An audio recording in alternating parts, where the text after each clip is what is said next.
We are breaking as we speak. Police officers are still here on scene. Did reach out to the governor regarding the stabbing and drug issue. An update for you if you're wondering. The energy inside here is electrifying. This is the home where neighbors say the incident occurred. Inside of the crash, we are going to bring you the very latest. Reporting live here from the U.S.-Mexico border, Michael Ikahihifo, KFOX 14 News at 5. Well, right now we're in downtown El Paso near the intersection of Yando and Stanton Street, and it has been busy all day. Well, the closure started yesterday, and since then, Mesa Street has been very busy, especially this intersection at Sunland Park. It's an active radar map, and you can see that blue dot is where I am at, and you can see all the green and yellow just mixed into there, and I'm trying my best to look brave for you guys back at the station. Nicole decided to combine the pan with a soccer ball and start shooting some goals for El Paso's first women's soccer team. Right now, I am in New Mexico, and as I take a step to my right, I am now in Texas. They're okay with that. That's because Texas starts out by putting up these columns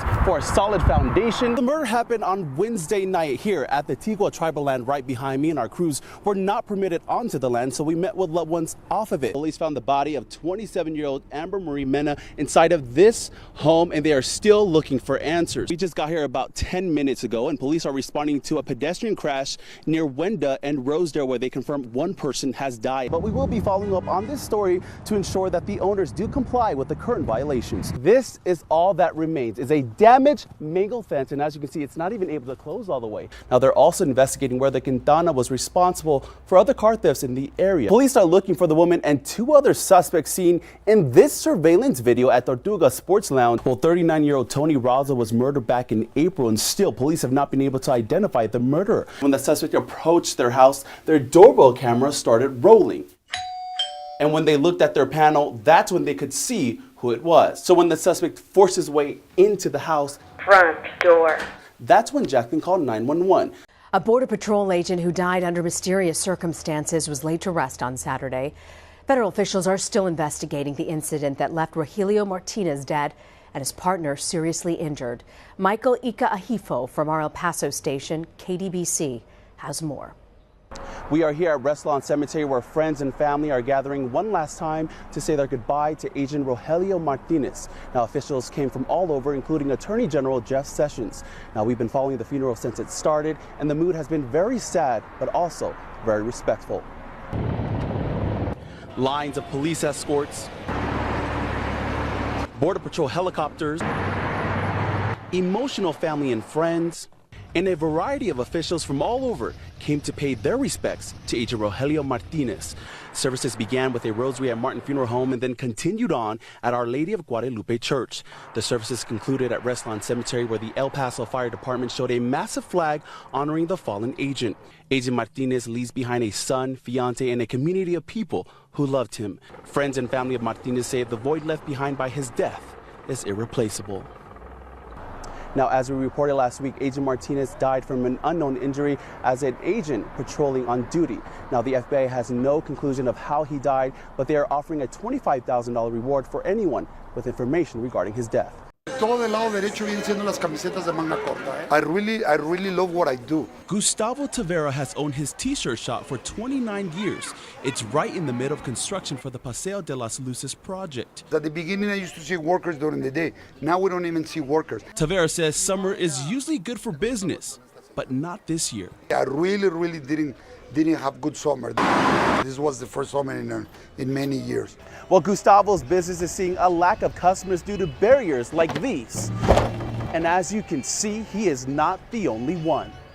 Down the street from Mr. T is Los Lopez Lopez, a restaurant also suffering from the construction.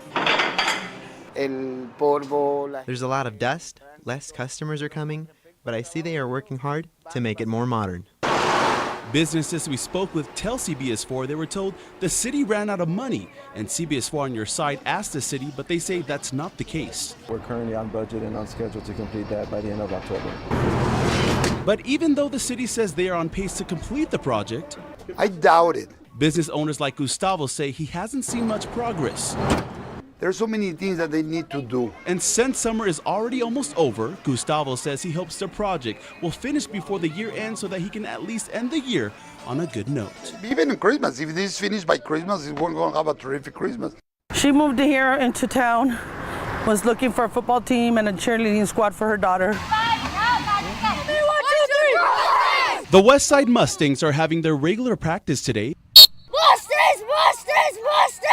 Wait a minute. It was a place Charisma James and her kids, Jasmine and Justice, went every day after school. Jasmine was our cheerleader, and Justice was a very, very tall 6-year-old. Mustang parents are putting up these blue ribbons on every tree here at Brady Naboo Park in honor of Charisma and her children. Oh! And when we addressed it with the parents here, you feel it not only for her loss, but the great loss that those 2 kids are going to feel. Police say James was killed trying to protect her children after being struck by a 58-year-old driver who accidentally hit the accelerator instead of the brakes. Jasmine and Justice are now out of the hospital.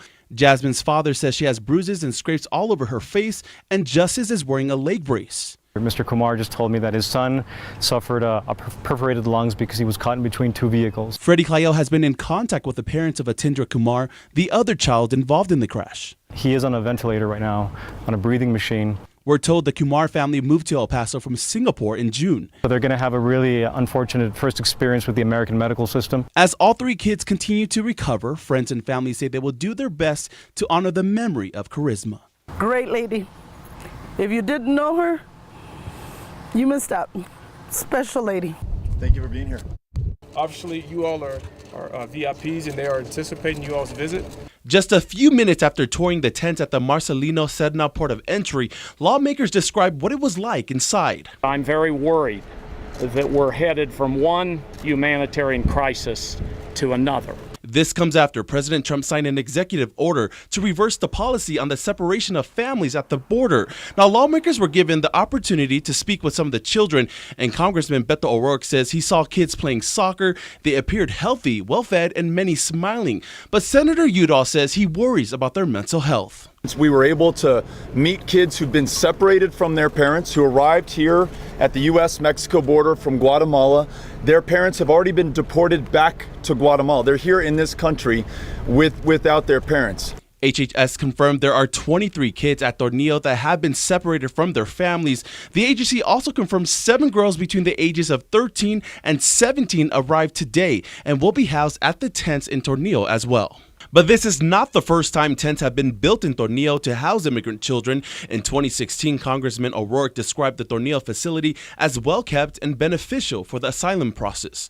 They're in a humane facility, kept less than 72 hours before they're sent either to a more permanent facility in San Antonio or in some cases released into the community through organizations. So what's the difference now?